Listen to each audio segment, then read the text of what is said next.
Chapter 15. The Trade.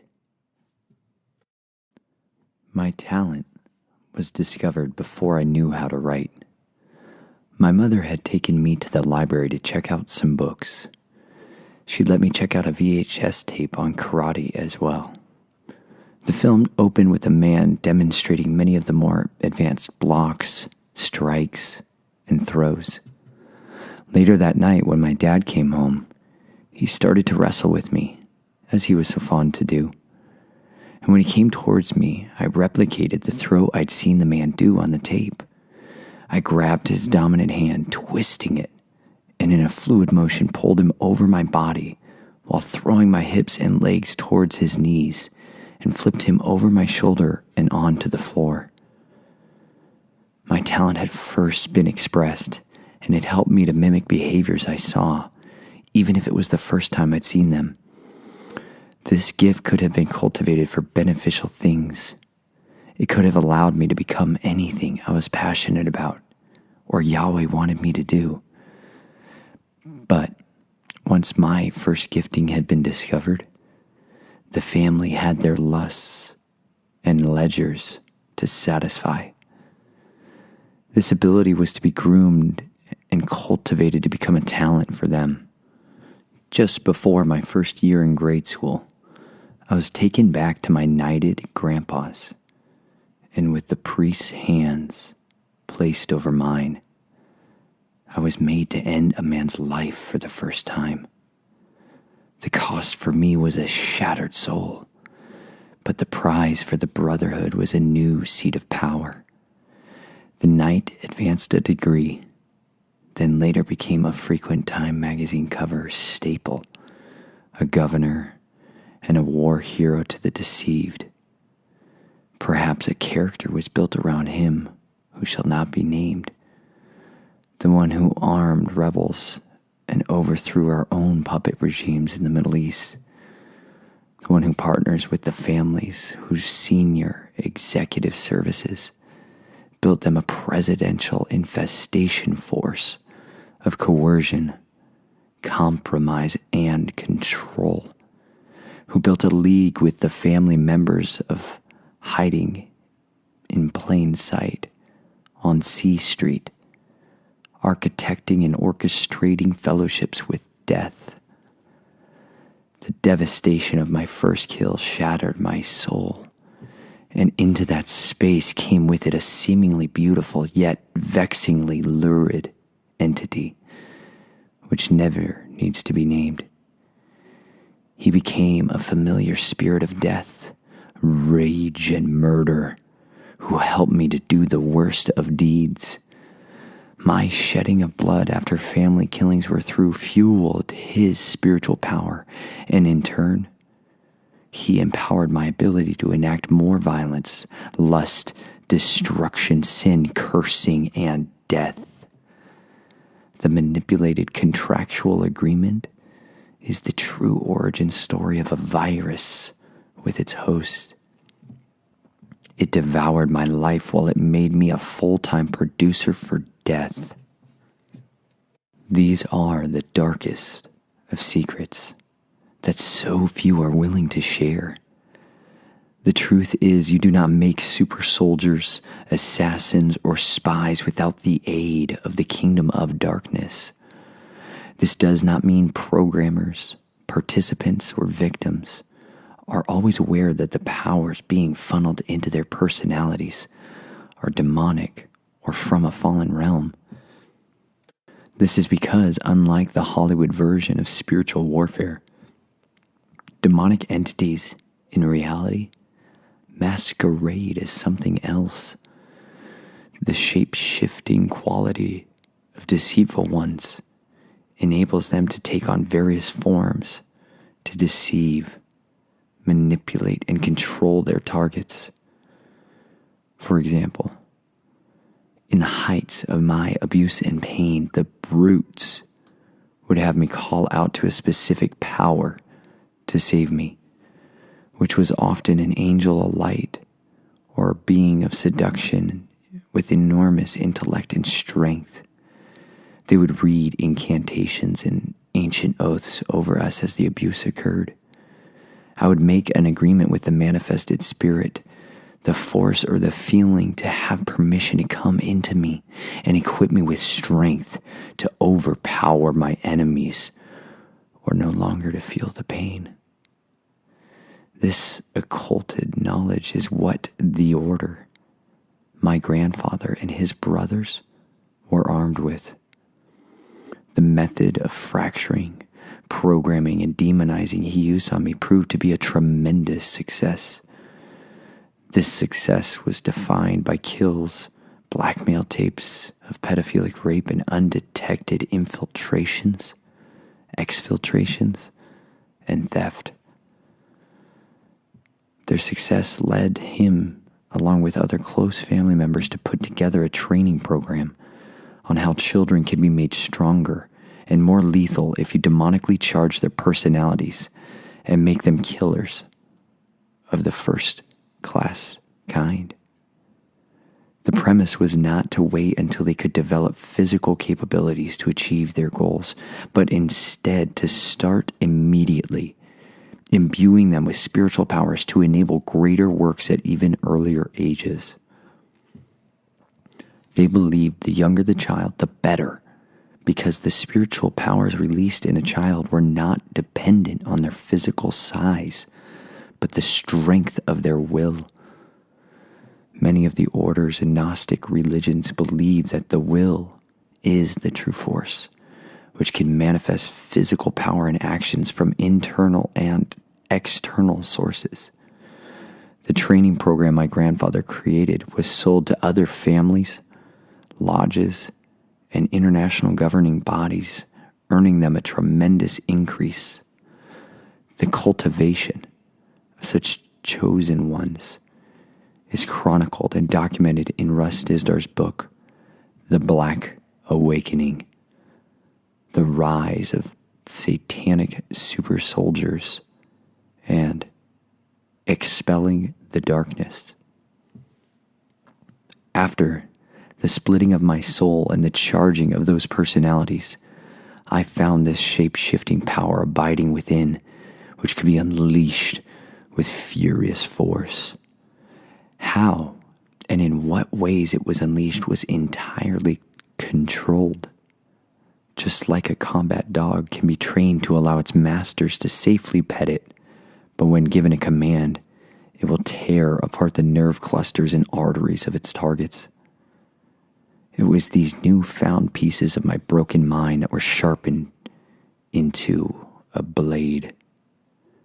That blade took on its own identity, and soon they taught me how to channel the hatred of my abusers, the rage and the desire for vengeance into the edge of a knife, a strangulation cord, fragmenting bullet, or poisoned syringe. They manipulated my misery and pain and forced me to prove my worth to the family by learning the ways of death.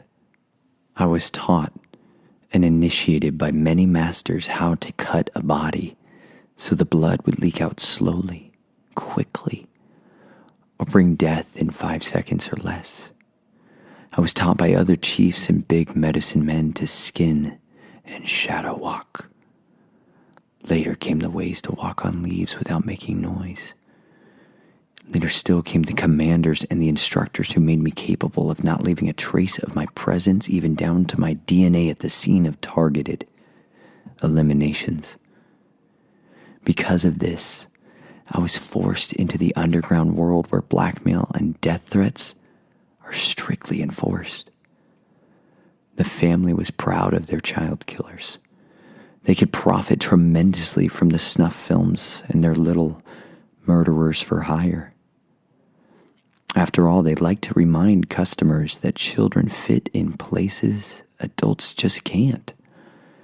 They are so easily overlooked and passed over, never considered to be a threat. Who would think a 9-year-old boy could instantaneously overpower a fully grown bodyguard? With the right kind of training and spirits present, it can be done quite easily. Ask someone who has spent time in the trenches of a locked residential mental health center.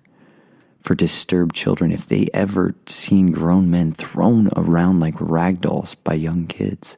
Even the center's atheistic and scientifically religious psychiatrists, case managers, and supervisors had a special name for them. They called them runners. Once a runner took flight, they could hardly, if ever, be caught.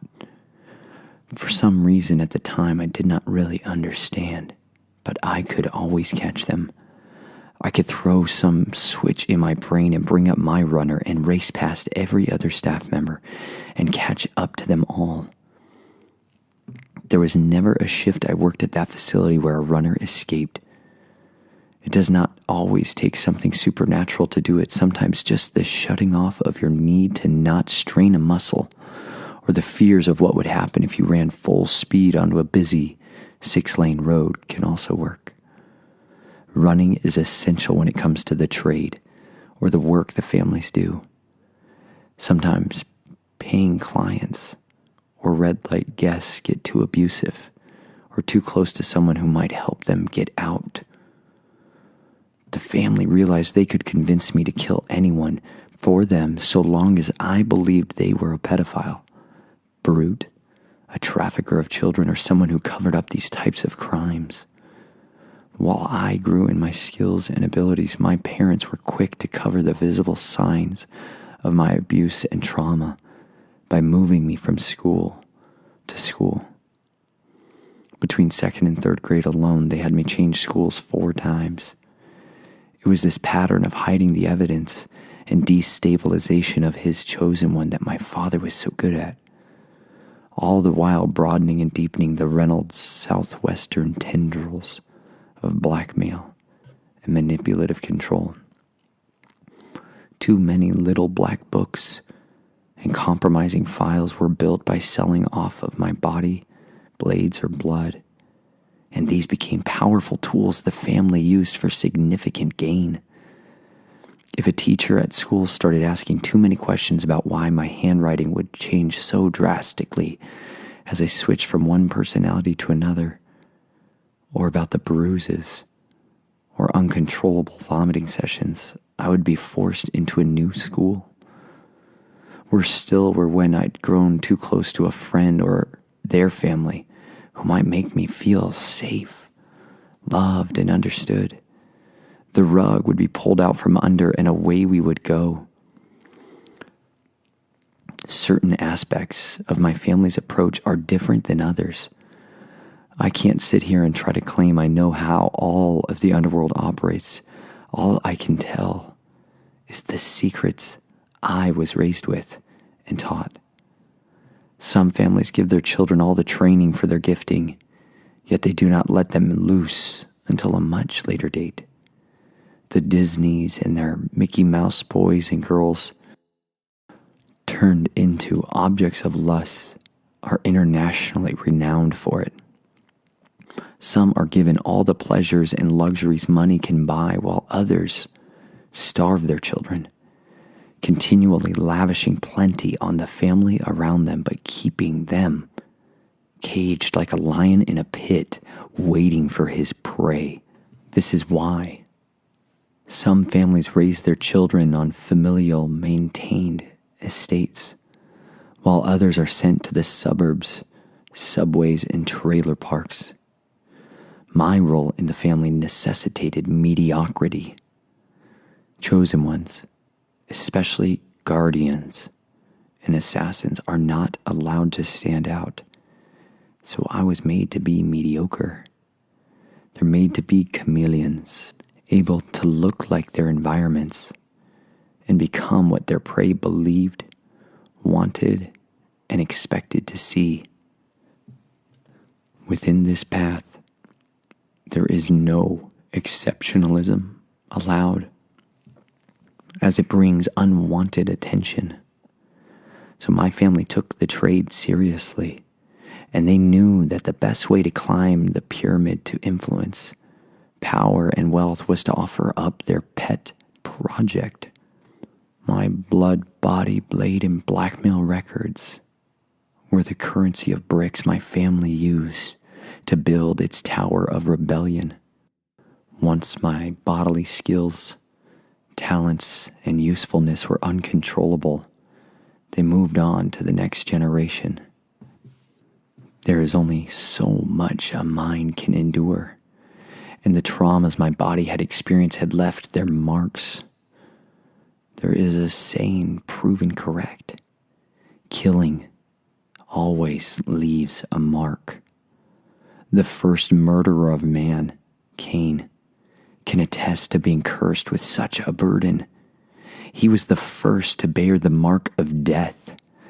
Now I too was made to carry this mark.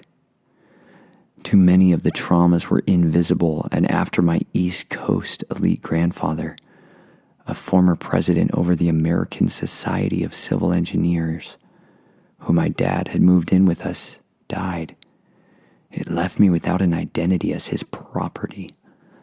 I grew overwhelmed with sorrow to the point of death. I could not bear the sadness, and I did not know why I hurt so badly inside.